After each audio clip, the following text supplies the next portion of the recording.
Hvað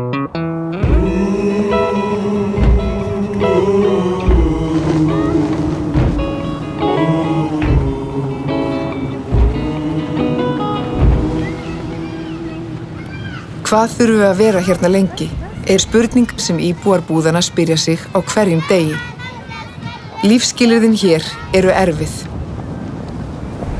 Í fyrstu tók fólk 1 dag í einu og vonaðist til að fara aftur til Sýrlands. Nú reynir fólk að fá vinnu og lifa sem eðlilegustu lífi. Við fengum að tala þarna við konu sem var greinilega hafði haft nóg á milli handa þegar hún bjó í Sýrlandi. En það sem hún sagði áður en við tókum viðtalið var ekki láta mig fara að gráta. Þegar hún var spurð hvort hún héldi hún færi einhvern tíðan út úr flóttamannabúðunum, þá kom svona tómur svipur á hana og Do you believe you can go home someday? أنا؟ لا.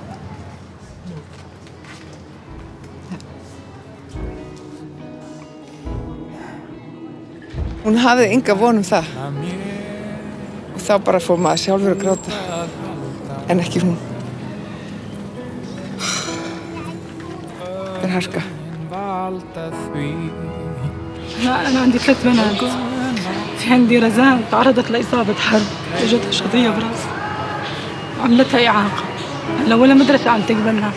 وأنا كمان هلا طلع شيكت على حالي، طلع عندي كانسر بالثدي. يعني ما في شيء خايف. Lenin liggur Lífið svo flókið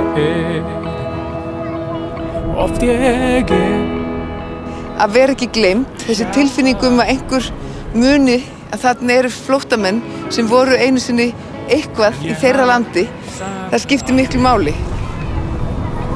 Eitt lítið knús Elsku mamma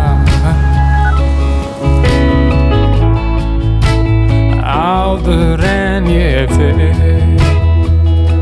Nú ég komin